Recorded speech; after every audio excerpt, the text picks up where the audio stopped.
Vamos a mirar los versos 57 al 66 en esta ocasión. Y mañana terminamos entonces con el capítulo 28. Ayer habíamos visto, pasaron meneando la cabeza. Ese fue el título de la exposición de ayer. Y hoy lo estoy titulando Pasando a la sala de la reflexión. Y dice el verso 57, cuando llegó la noche, vino un hombre rico de Arimatea, llamado José, que también había sido discípulo de Jesús. Este fue a Pilato y pidió el cuerpo de Jesús. Entonces Pilato mandó que se le diese el cuerpo. Y tomando José el cuerpo, lo envolvió en una sábana limpia y lo puso en su sepulcro nuevo, esto es el sepulcro de José, que había labrado en la peña. Y después de hacer rodar una gran piedra a la entrada del sepulcro, se fue. Y estaban allí María Magdalena y la otra María sentada delante del sepulcro. Al día siguiente, que es después de la preparación, esto es el día viernes, se reunieron los principales sacerdotes y los fariseos ante Pilato, diciendo: Señor, nos acordamos que aquel engañador dijo, viviendo aún, después de 3 días resucitaré. Manda pues que se asegure el sepulcro hasta el día tercero, no sea que vengan sus discípulos de noche y lo hurten y digan al pueblo: resucitó de entre los muertos, y será el postrer error peor que el primero. Y Pilato les dijo: ahí tenéis una guardia, id, aseguradlo como sabéis. Entonces ellos fueron y aseguraron el sepulcro, sellando la piedra y poniendo la guardia. Padre, te damos gracias por tu santa palabra. Una vez más, al abrirla te rogamos tu dirección y que puedas ministrarla, obviamente a través del Espíritu Santo, a cada uno de nuestros corazones. Te lo pedimos en el nombre de Cristo Jesús. Amén. Por las Escrituras nosotros sabemos que se estaba celebrando la Pascua en Israel. Jesús se juntó con sus discípulos en lo que hoy conocemos como el aposento alto, y entonces allí consumieron los elementos que representaban una historia del pasado, que fue el éxodo del pueblo de Israel, que partían de un estado de esclavitud de varios siglos a la libertad que Dios les concedía. Y si ustedes hacen un poquito de memoria, van a recordar que Dios encargó que se sacrificara una víctima inocente, por supuesto, era un animal, y que tenían que pintar con la sangre de ese animal los postes o los dinteles de las puertas, de tal forma que cuando pasara el juicio a los primogénitos de Israel, de Egipto, los que pertenecían al pueblo de Israel fuesen exonerados del castigo que caía sobre aquella nación. Así que, en un sentido, la Pascua quedó grabado en la psiquis de la nación como un acto de liberación de la esclavitud que habían sufrido el pueblo de Israel por muchos años. Eso es lo que celebraba Israel en estas Pascuas.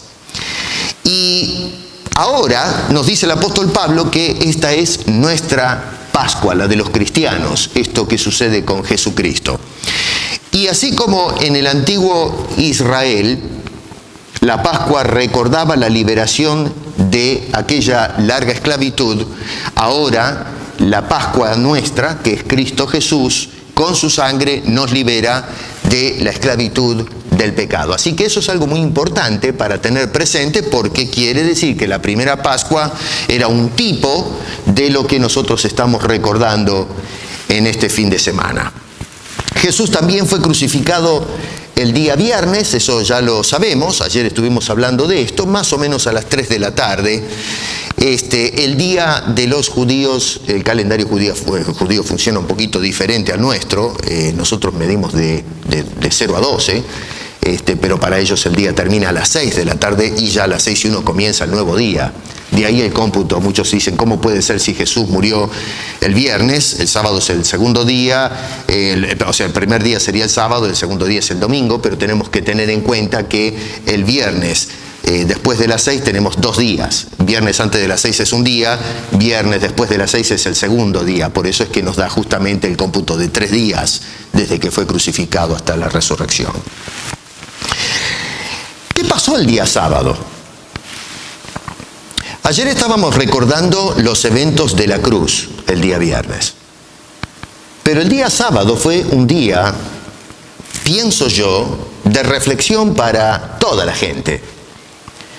Fue un día que sin duda fue para reflexionar aquellos que fueron los testigos de la crucifixión de Jesucristo. Esto no sucedió en un rincón del mundo donde la gente no sabía lo que estaba pasando, sino que fue en el medio de la ciudad de Jerusalén, o fuera de ella, ¿no es cierto?, en el Gólgota, y entonces toda la gente pasaba y observaba este espectáculo. Así que se había creado una conmoción alrededor de la ciudad de Jerusalén ante este caso fuera de serie de un hombre justo, la gente lo entendía así, hombre que había marcado una pauta en la sociedad y que ahora estaba siendo injustamente condenado. Así que todo el mundo, no me cabe duda que estarían pensando o reflexionando un poco qué fue lo que pasó ayer. Ayer estuvimos observando en esta ciudad, condenaron a 3 hombres, pero uno de ellos fue aquel que estuvo pisando nuestros suelos. Un hombre que estuvo salvando gente de sus enfermedades. Un hombre que nos estaba hablando de cómo nos podemos acercar a Dios. Un hombre que había creado tal impacto y se había grabado de tal forma en la psiquis de esta sociedad que, en fin, muchos consideraban este hombre diferente a como nos enseñan los maestros de Israel. Incluso los que trabajaban como oficiales del templo. En una ocasión dijeron, nunca vimos a una persona que hable en estos términos. Así que realmente Jesús había creado ¿cómo podemos decir? Una agitación en la sociedad de hace 2000 años atrás en Jerusalén. Probablemente los discípulos también estuviesen escondidos, nos dice las Escrituras, después que murió Jesús, ¿se acuerdan? En aquel aposento por miedo a los judíos. Y sin duda que el sábado habrán estado reflexionando no solamente en el hecho de que cobardemente desaparecieron y no hubo ni siquiera uno de ellos tratando de levantar la mano. Recordábamos a Pedro que dijo, estoy dispuesto a morir, pero después brilló por su ausencia. Y ninguno de ellos apareció el día viernes. Juan estaba, nos dicen en los evangelios, allí abajo de la cruz. Jesús le encargó a su madre y la madre le encargó a su discípulo Juan, pero eso es lo más que sabemos. Los demás todos desaparecieron el día sábado, metidos en el aposento, probablemente llorando, lamentando no solamente la partida del maestro, sino también la inacción, que ahora lamentablemente era demasiado tarde, Jesús había fallecido a ojos de ellos. ¿Qué del clero? Sin duda que el clero, que había sido responsable directo de falsas acusaciones de este hombre inocente, estarían pensando en lo que acababa de suceder en el día de ayer. Y inclusive yo pienso que los romanos, recuerden que la esposa de Pilato estuvo algunos días dándole vuelta al asunto, y tal es así que se acercó a uno de sus personas así que tendría a su servicio y mandó que le digan al marido, mira, ¿sabes qué? No te metas en este lío, no trates con ese hombre justo, porque la verdad es que no puedo dormir, he padecido, dice en sueño, por causa de este señor. Y creo yo que nosotros no somos la excepción. Yo no sé ustedes, pero a la mañana me senté en mi escritorio y estaba pensando en lo que estudiamos ayer y en la significancia del sacrificio de Cristo para nosotros. Yo me pregunto cuánta gente estará yendo a la iglesia hoy. Basta mirar a nuestro alrededor, ¿no? ¿Dónde están? Hoy es un día de reflexión, no es un día de vacaciones. Hoy es un día en el cual nosotros miramos hacia atrás a esa cruz donde el bendito Hijo de Dios estaba dando su vida por nosotros. Es un tiempo de adoración, de reflexión, de pensar, de meditar profundamente y por supuesto de decir gracias a ese Señor que ayer veíamos extendía sus brazos en forma misericordia para darnos la salvación y la vida eterna.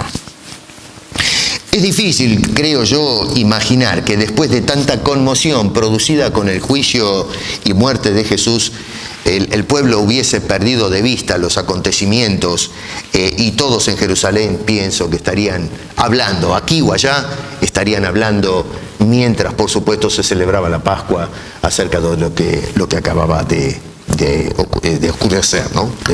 de pasar con esta gente. Ahora, 3 personajes entran en escena que quiero que nosotros veamos un rato en los minutos que tenemos. Tenemos en primer lugar un hombre rico llamado José, que vivía en una locación que se llamaba Arimatea, y era un hombre que honró a Jesús.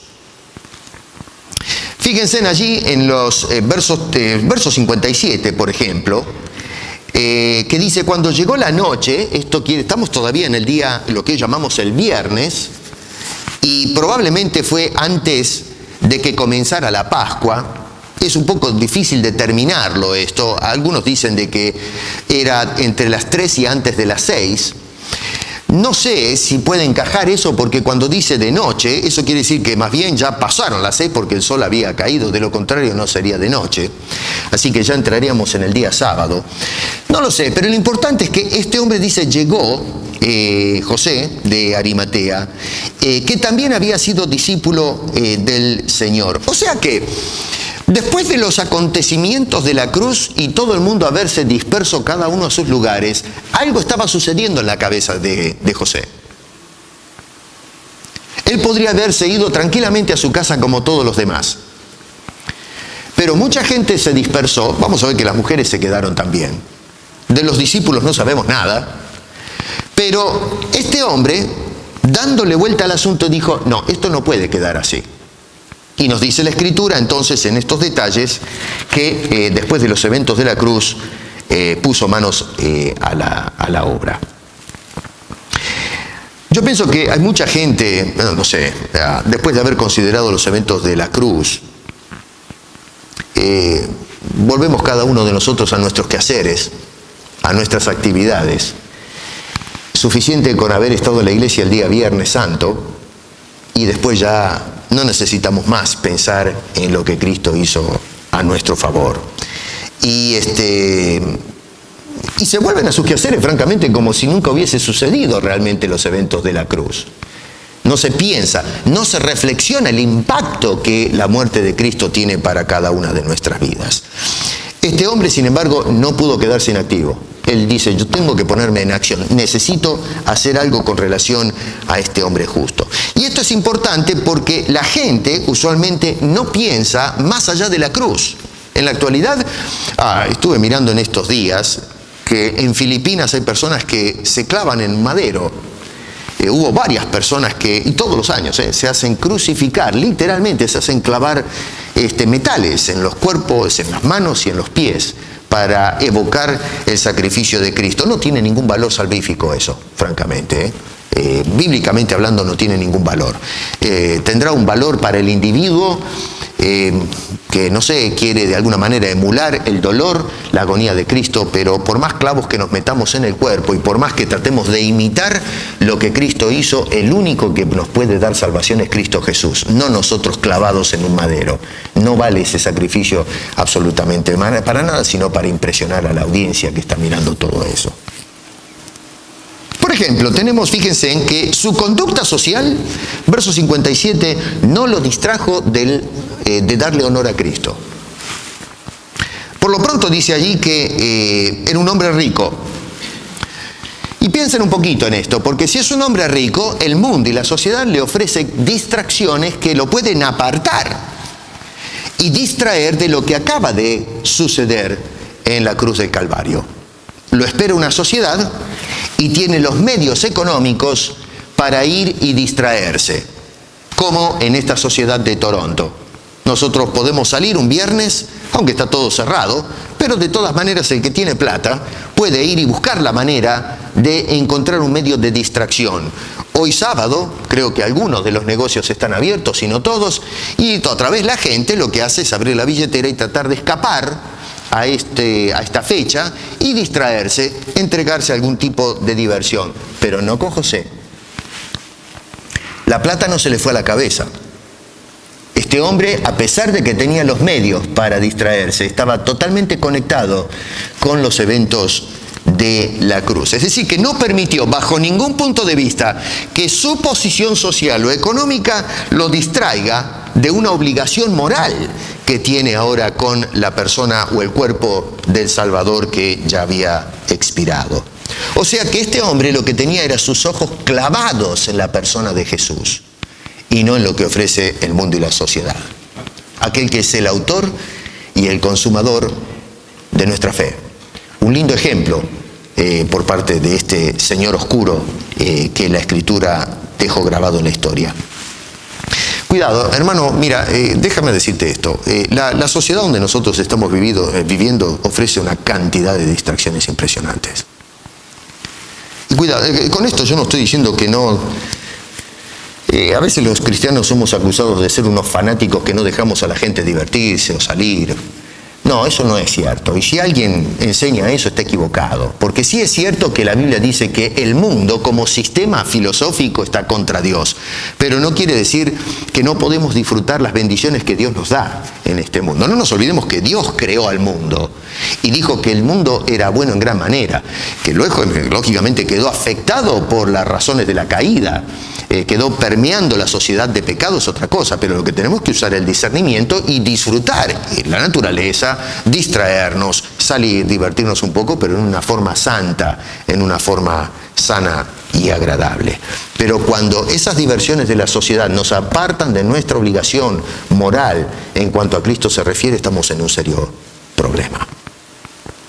Así que entonces su condición social no le apartó la vista del Señor.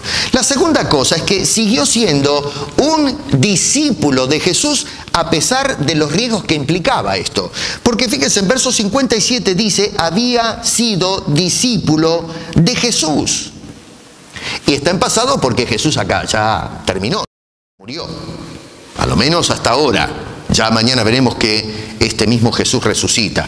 Según Juan, que nos da un poquito más de detalles, en el capítulo 19, verso 38, para los que toman nota, dice, había sido José de Arimatea, que era discípulo de Jesús, y escuchen esto, pero secretamente. Nos da un detalle que a Mateo se le escapa. José era un discípulo de Jesús, pero en secreto, en forma misteriosa. Y la razón es por miedo a los judíos, nos dice Juan. Así que esto es algo muy interesante de marcarse. Dijimos ayer que Jesús dijo que su muerte era necesaria. ¿Se acuerdan de eso? Es necesario que yo padezca. Es necesario porque era la única manera de obtener la redención de nuestras almas. Y luego dijo, según Lucas, que debíamos tomar la cruz y seguirle cada día, pero no seguirle a Cristo en forma secreta. Teníamos que expresarnos como un seguidor de Cristo. A estas alturas los discípulos desaparecieron. No vemos que ellos se manifiesten abiertamente. Pedro tuvo la oportunidad de hacerlo, ¿se acuerdan? Estaba en el patio del sumo sacerdote durante el proceso injusto e ilegal de Jesucristo y allí este hombre tuvo la oportunidad en 3 ocasiones de decir, yo estoy con el Señor y estoy dispuesto a padecer por Él, y lo negó 3 veces. Se escondió, se disimuló entre los que se calentaban alrededor de aquella hoguera. Se mezcló con la gente del mundo, disimuló, se confundió con la gente que despreciaban al Señor Jesucristo. Y bueno, acá notamos un punto débil en el caso de José, antes del sacrificio de Cristo, y se identificó con el Señor, pero en una forma secreta. Algo parecido sucede con Nicodemo también. ¿Se acuerdan que este hombre se acercó a hablar con Jesús, no públicamente, sino en secreto cuando estaba en privado con él? Probablemente también por el estigma que implicaba acercarse a Jesús. Los del clero habían indicado que cualquier persona que tratara con Jesús sería expulsado del concilio o de la sinagoga. Este hombre era un hombre que tenía cierta influencia en el concilio y por lo tanto se exponía a que sea cortado de esa organización. Sin embargo, notamos que poco a poco, a medida que va pasando todo el proceso, y que iba conociendo más al Señor, probablemente en una forma más íntima, fue tomando valor para manifestarse abiertamente a favor del Señor Jesucristo. Y en primer lugar se manifiesta, nos dicen los evangelios, no estando de acuerdo con todo el proceso judicial al que fue sometido el Señor. En Lucas, capítulo 23, dice: había un varón llamado José de Arimatea, ciudad de Judea, el cual era miembro del concilio, varón bueno y justo, que también esperaba el reino de Dios y no había consentido en el acuerdo, bien digo, ni en los hechos de ellos. O sea que no hubo de parte de este hombre ningún interés, o no estuvo de acuerdo con lo que estas personas estaban haciendo, cómo estaban manejando la situación. Y luego nos dice que se presentó acá en Mateo delante de Pilato para pedir casi osadamente el cuerpo de la persona de Jesús, a pesar de los riesgos que implicaba presentarse delante de un oficial de gobierno romano, que era una dictadura en ese entonces, decirle: quiero que me den por favor el cuerpo del Señor. Pilato va a ceder por razones políticas. Para los judíos, tener un cuerpo colgado en un madero en el día de la Pascua era una cosa terrible. Y entonces por eso es que cuando José le pide a Pilato que le conceda el cuerpo, Pilato cede para no armar un alboroto. En realidad, la costumbre de los romanos era dejar que los que eran crucificados terminen colgados por varios días y se descomponga el cuerpo, para que pueda hacer descarmiento a los transeúntes. Y entonces traten de evitar caer en el mismo delito. Eran bastante crueles en esta área. Pero en esta ocasión, por un asunto de diplomacia, entonces Pilato dice: está bien, toma el cuerpo y haz lo que tú consideres a bien.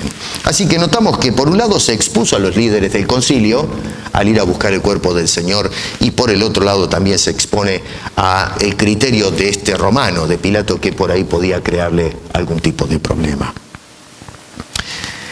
Hermano querido, hay mucha gente que desafortunadamente en este mundo siguen a Cristo en secreto. Nos da vergüenza de identificarnos como cristianos. Nos ponemos los anteojos negros y nos ponemos un piloto con cuello alto y andamos escondidos entre la sociedad. Nos da vergüenza orar en público. Si nos sentamos en un restaurante o en un café y tenemos que dar gracias, a lo mejor cerramos los ojos con la cabeza derecha y rápido, una oración: gracias Señor, y pum, y abrimos los ojos para que nadie se dé cuenta. Pestañeó el hombre, nada más. Nos da vergüenza hablarle a alguien de Cristo, por miedo a que nos tomen el pelo, que no entremos, que seamos marginados. Pero cuidado, el que se avergüenza de Cristo, nos dice el Señor que Él eventualmente se va a avergonzar de nosotros, nos va a negar en la presencia del Padre. Un verdadero discípulo de Cristo no anda secretamente. Eventualmente tenemos que salir de nuestro escondite. En algún momento tenemos que romper la cáscara y decirle al mundo quiénes somos. No podemos esconder la cruz debajo de nuestro saco. Es tan grande que tenemos que llevarla en el hombro.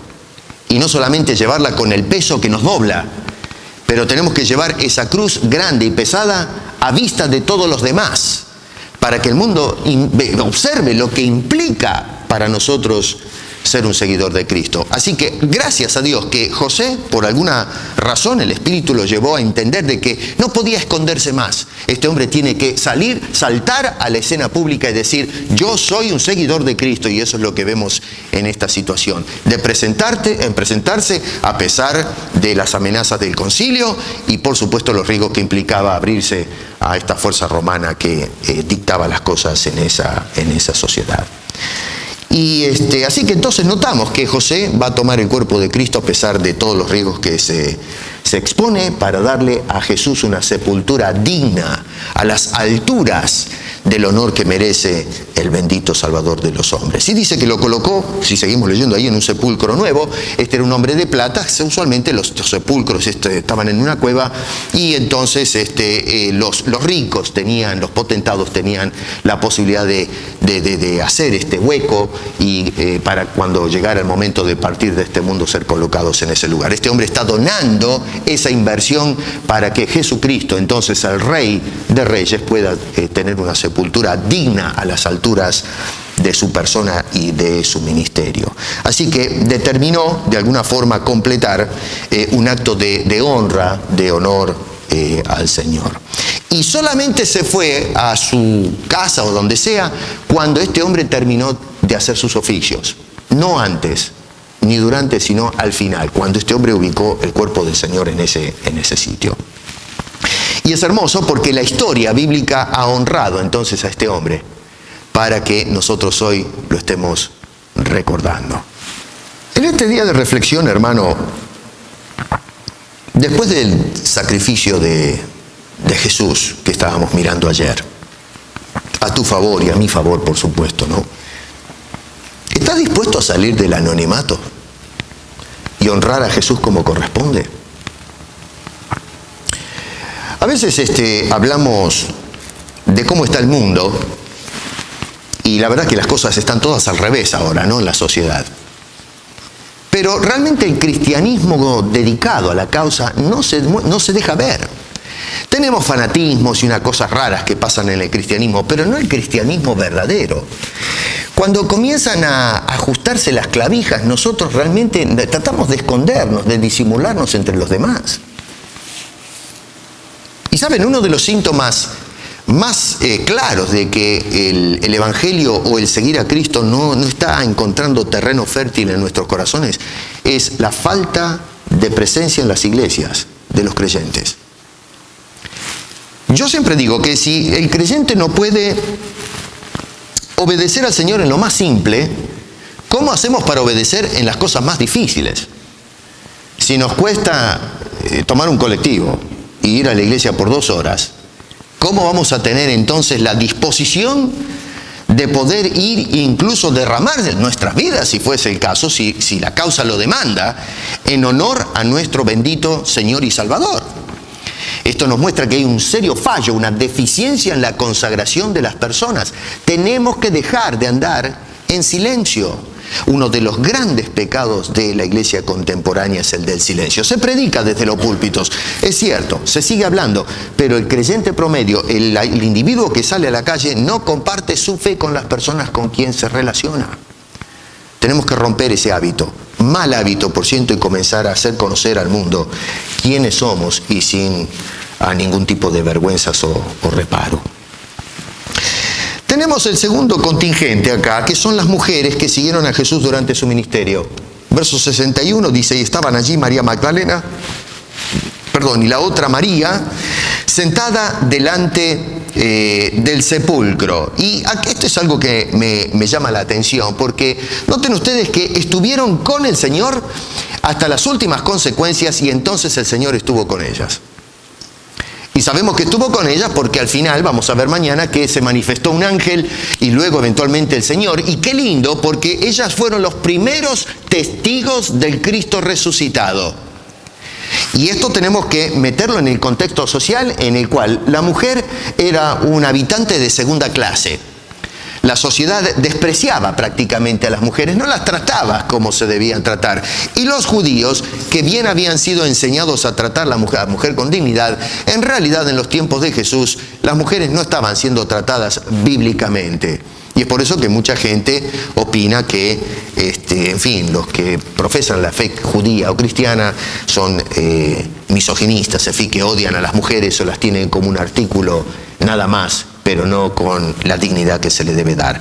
En este caso específico encontramos que se da vuelta el asunto. Son estas mujeres las honradas y Dios, fíjense en ustedes, que las preservó en la historia, mostrándonos cómo estas señoras entonces estuvieron allí presentes, al pie del cañón, diríamos, para honrar al bendito Salvador. Mujeres, yo pienso que es algo muy lindo, nos dan un ejemplo tremendo a los hombres de consagración y obediencia al Señor, dispuestas a, abandonar otra vez lo que atrae de la sociedad para dedicar sus vidas hasta las últimas consecuencias, inclusive expuestas a los peligros de persecución por parte del clero y Roma también, con tal de honrar al bendito Salvador. Es notable que no se diga nada de los discípulos, ¿verdad? Dice que las mujeres estaban allí en el sepulcro. ¿Dónde están otra vez aquellos hombres que eligió el Señor y que eventualmente iban a llegar a ser los apóstoles de la iglesia? Los que ponen el cimiento, las bases de la fe cristiana o apostólica que seguiría a través de la historia y que nosotros abrazamos en la actualidad. Pero no, ninguno de ellos estaba en ese lugar, sino solamente estas mujeres. Y aquí vemos entonces, contrariamente a la idea de hoy, como el Señor, como Dios honra a estas mujeres, poniéndolas como un ejemplo en la historia sagrada de devoción y consagración. Otra vez, la resurrección, la presencia del Señor en el capítulo 28, verso 9, nos muestra cómo el Señor estuvo con ellas. Hermano, no abandones a Cristo. No lo dejes tirado en una cruz.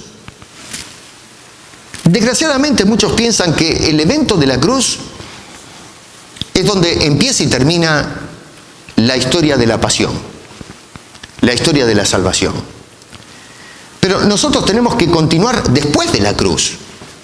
Estuvieron en la cruz, observaron el sacrificio, el proceso, todo lo que sucedió.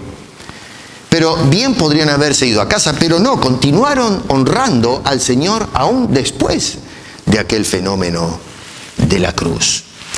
La otra cosa que notamos es que, aunque los hombres no estuvieron, ellas tomaron la iniciativa. Es decir, ninguno de los discípulos apareció por ese lugar. No apareció ninguno de los que habían recibido algún acto de sanidad o algún beneficio de parte de Jesús. No aparecieron los que escucharon el Evangelio por parte de Jesús. ¿Se acuerdan cuando las multitudes iban detrás del Señor? Casi no lo dejaban descansar a este pobre hombre. Gente que había sido alimentada en forma milagrosa. Habían visto cosas extraordinarias. No hay precedentes que muestren a alguien haciendo las mismas cosas de Jesús. Y sin embargo no aparece ni una sola persona. Las mujeres que ocupaban un lugar secundario en la sociedad son las que tomaron la iniciativa para honrar al Señor en la forma que Él solamente merecía. Así que esto es otra vez un ejemplo precioso que nos deja este sector social que en aquel entonces pensaban que no tenía ninguna relevancia en aquellos tiempos. Y yo pienso que yo aprecio, ¿no es cierto?, a las mujeres del Señor, porque a través de los tiempos las mujeres han mostrado más devoción en las cosas del Señor que los hombres. Vengan al culto de oración y van a ver que tengo razón en lo que digo. Siempre hay más mujeres en el culto de oración. Desde que soy pastor, hace 18 años que estoy pastoreando la iglesia. Y en los 18 años siempre hay más mujeres en el culto de oración que hombres. Hay mujeres en el culto de damas, no hay culto de hombres. Y cuando hemos abierto el culto de hombres viene uno, dos, los demás brillan por su ausencia. Cuando se trata de hacer algún programa para la iglesia, ¿quiénes son las que llenan las bancas? Las mujeres. Dense vuelta y empiecen a contar cuántos hombres hay y cuántas mujeres hay ahora en el santuario. Gracias a Dios por las mujeres. Y es interesante porque inclusive son las mujeres las que dirigen las ayudas de grandes hombres que se han levantado a través de la historia y que han hecho eco a través de esa historia, porque detrás de ello hubo grandes mujeres, madres y esposas que estuvieron devotas al Señor e hicieron lo posible, una contribución extraordinaria para que los hombres sirvan. Qué lindo es este ejemplo de mujeres que estaban dando la pauta, que estaban enseñando a los hombres en la sociedad lo que es verdadera devoción. Mujeres, denle para adelante. Ustedes, punta de lanza, no paren. Muéstrenle a los hombres de hoy que se despierten y que muéstrenle a los hombres lo que es verdadera devoción y consagración a Cristo Jesús. Necesitamos ver más de eso. Pablo dijo a Timoteo, nadie tenga en poco tu juventud. Bueno, déjenme decirles, mujeres, nadie tenga en poco tu feminidad. Sé ejemplo a los creyentes. Eso no está en la Biblia, por supuesto, simplemente es un pensamiento de mi parte, ¿no? La tercera cosa que notamos, y esto es algo que quiero que nos quedemos un ratito, es que los hombres que todavía se obstinan en resistir a Jesús después de muerto. Y eso lo tenemos en los versos 62 al 66. Y quiero que presten atención a esto que voy a decir. En primer lugar, noten que se habla del día siguiente. Estamos en el día sábado. Y los hombres viles, en este caso, se van a unir para seguir obrando con maldad después de haberlo hecho cuando enviaron a Jesús injustamente a la cruz. Noten que dice que se reunieron, en ese versículo 62, sacerdotes y fariseos. Y esto, claro, en la lectura rápida por ahí no nos llama poderosamente la atención, pero es importante entender quiénes son los fariseos y los saduceos. Estos son dos equipos o dos partidos político-militar que existía en los tiempos de Jesús. Los saduceos eran personas que de alguna manera estaban conectados con los romanos. No eran queridos. Eran personas que formaban el sacerdocio. Roma elegía el sumo sacerdote de ese año. Los fariseos y los escribas formaban el otro bando. Eran enemigos. Tenían diferencias políticas y tenían diferencias teológicas. Siempre había tremendos debates en el concilio. De un lado del concilio se sentaban los saduceos, el partido saduceo. Del otro bando se sentaban los fariseos y los escribas. Y se lanzaban grandes discusiones unos con otros. Los fariseos no querían a los saduceos. Lo curioso es que, aunque no se podían ni ver los dos partidos, ahora ambos se ponen de acuerdo, hacen una alianza para poder ir y hablar en contra de Jesús delante de Pilato. ¿Qué ejemplo deplorable es esto de maldad humana? Estamos dispuestos a abandonar nuestros principios para aliarnos con enemigos de la cruz y para hacer la maldad de la cruz, y en este caso, como notamos, hombres que estaban dispuestos a seguir manchando el nombre de Jesucristo. Y esto me hace pensar, hermano querido, porque sucede en la actualidad también, cómo los enemigos de la cruz se hacen amigos de sus enemigos, con tal de derribar el impacto que tiene el mensaje de la cruz y del Santo Evangelio. Hoy encontramos religiones, movimientos ideológicos, a veces políticos, partidos diferentes en el ámbito de la política, que se llegan a algún consenso con tal de tirar abajo algunas de las posturas de nuestra querida fe cristiana. Y esto es lamentable. Estuvieron dispuestos inclusive a violar sus propias convicciones espirituales. Porque noten que se presentaron, dice, delante de Pilato, y aunque otra vez esto puede no tener mucha importancia para nosotros, pero tenemos que meternos debajo de la piel de la cultura. En el día de la Pascua se sostenía que ningún judío podía tener contacto con un gentil para no quedar impuro y de esa manera comer la Pascua. Vale decir que en ningún fariseo, ningún escriba, se iba a acercar a un gentil como Pilato, porque ese día debían mantenerse puro. No se permitía la entrada de un gentil, no se podía hablar con un gentil, no se podía ni siquiera saludarlo en el camino. De más está decir que el judío no podía trabajar, ¿no es cierto? Era un día que no podía hacer absolutamente nada. Pero salir y encontrarse con un gentil y saludarlo, verle la cara, era una falta terrible según la tradición. Y ellos ahora tiran por la ventana sus convicciones que defendían a muerte para poder entonces presentarse delante de Pilato, cosa que no era legal, no era correcto en la idiosincrasia de ellos, con el fin de hostigar a este cuerpo que ya había partido de este mundo. Esto nos muestra el nivel bajo al que llegan los hombres cuando quieren despreciar el sacrificio que Cristo hace por la humanidad. La otra cosa que notamos es que siguen acusando a Jesús, a pesar de haber sido ya crucificado y muerto, y lo siguen acusando como un engañador. Diciendo, Señor, y tomen nota de esto, déjenme hacer un paréntesis. No estuvieron dispuestos de decirle Señor a Jesucristo, pero a un pagano como Pilato, un asesino, le dicen Señor. Y dice, Señor, nos acordamos que aquel engañador dijo, viviendo aún después de 3 días, resucitaré. Y ellos intentan hacer pasar la memoria de Jesús como una farsa. ¿Se acuerdan que Jesús había dicho, destruyan este templo y lo voy a resucitar en 3 días? Se tergiversaron sus palabras y eso fue lo que se utilizó para entonces acelerar la causa de Cristo Jesús. Y ellos continúan entonces agarrados de esta farsa, de esta mentira que ellos sabían perfectamente que no se podía sostener en una corte. Ahora, al mirar los eventos de la cruz, Hermano querido, y la vida del Señor Jesucristo nosotros podemos llegar, ellos dicen que era un farsante, pero podemos llegar a una de tres conclusiones. Yo creo que la primera conclusión a la que podemos arribar en cuanto a la persona y ministerio de Jesús es que este hombre estaba completamente rematado de la cabeza, loco de remate. Un hombre que se levantó diciendo que era el Dios encarnado, el Hijo de Dios.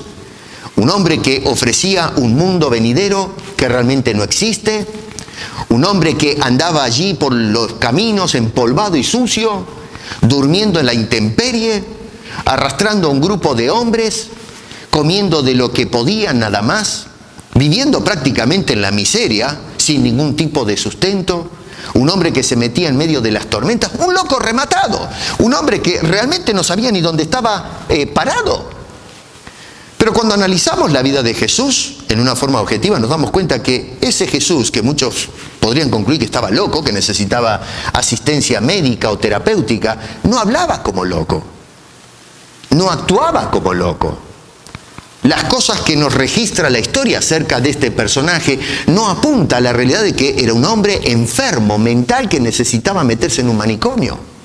Así que podemos concluir de que Jesús estaba completamente loco, pero no tenemos las evidencias para concluir de que el Señor necesitaba algún tipo de terapia, ya sea psiquiátrica o médica, o en el peor de los casos algún tipo de consejería psicológica. La segunda opción que tenemos es que Jesús era el más grande de los mentirosos que hubo en la historia. Un farsante que supo cómo manipular, cómo usar su carisma, su manera de llegar al corazón de la gente y de esa manera mentirle para poder sacar algún tipo de beneficio personal.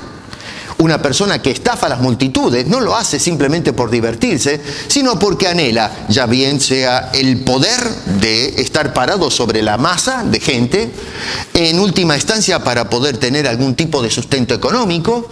Hay mucha gente hoy que usa el evangelio en una forma mentirosa, en una forma engañosa, para poder llenarse sus bolsillos. Eso lo hemos estado marcando muchas veces. En el campo de la política y la economía se usa el subterfugio y la estafa y la mentira para poder alcanzar el poder y de esa manera, en última instancia, tener el dinero y todo lo que esto implica en este mundo en el cual estamos viviendo. Pero si hablamos de Jesús como mentiroso, ¿cuál era su objetivo?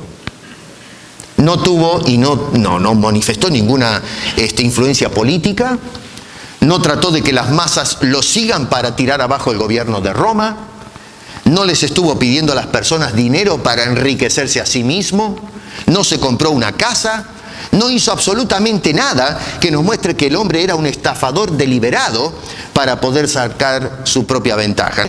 Las piedras eran su almohada y ya, como indiqué, viviendo en las condiciones más deplorables. Y por supuesto, los mismos judíos que lo acusaban no encontraron ninguna palabra falsa para poder testificar en contra de él, y lo único que pudieron es agarrarse de un fraude, de una mentira que inventaron dos individuos para poder condenarlo. Loco no era, mentiroso tampoco era. ¿Y qué nos queda entonces? Y bueno, lo único que nos queda es que Jesús entonces fue lo que dijo que es, y no nos queda otra.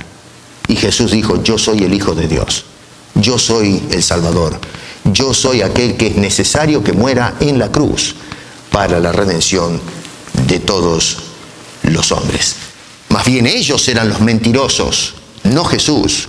Nos dice allí en el capítulo 27, verso 18, porque Pilato dice que sabía perfectamente que por envidia habían entregado a Jesucristo. Ellos eran los farsantes. Otra vez acusan a Jesús delante de Pilato, en este pasaje que acabamos de leer, de que Jesús, versículo 64, nos dice que verso 63 dice: aquel engañador dijo. Los engañadores aquí eran estas personas que se presentaban delante de Pilato. Cuando Jesús dijo que resucitaría el tercer día, eso fue precisamente lo que sucedió, y eso lo vamos a ver mañana. Muchos hoy todavía siguen poniendo en tela de juicio en nuestra sociedad, espero que no en esta iglesia, de las palabras de Jesús. Él dijo: yo soy el camino, yo soy la verdad y soy la vida, nadie viene al Padre si no es por mí. Es el mismo Jesús el que dijo que la verdad nos va a hacer libre a cada uno de nosotros. Y no solamente nos va a hacer libres de las filosofías del momento, sino que nos harán libres de la esclavitud del pecado. No hay otra verdad fuera de Jesucristo en cuanto a las cosas del cielo. La verdad la vamos a encontrar y la encontramos solamente en la persona de nuestro bendito Salvador. Así que no podemos decir que no creemos en Jesucristo porque no tenemos las evidencias. Solo no creemos a Jesucristo porque somos incrédulos, porque le estamos dando la espalda a Dios a esta hermosa historia que tenemos delante nuestro. Y por supuesto, para ir cerrando los argumentos acá, verso 64, como no les cansa la cosa, terminan acusando incluso a los discípulos de mala praxis y malas intenciones. Manda pues que se asegure el sepulcro hasta el tercer día, no sea que vengan ahora estos desalmados. Fíjense cómo se amplía el espectro de maldad de estos hombres. Primero acusan a Jesús, pero ahora van más allá y meten a los discípulos. No vaya a ser que estos locos vengan y secuestren el cuerpo del Señor. Ahora pónganse a pensar cuán ridículo es eso. ¿Cómo puede ser que los discípulos, sabiendo que se exponen a la muerte, vayan a ir a secuestrar al Señor Jesucristo? No tenemos tiempo ahora para elaborar todas las evidencias que tenemos de la guardia, cuidando que no se roben el cuerpo y cosas por el estilo. Pero evidentemente es absurdo que una persona esté dispuesto a ir al patíbulo por una mentira, por un fraude, por algo que sé que no me va a beneficiar en absoluto. Ninguno que esté en su sano juicio haría semejante cosa. Y suponiendo que haya un loco entre los discípulos, 2 o 3, pero estamos hablando de un grupo de hombres que estuvieron dispuestos a dar la vida por el Señor.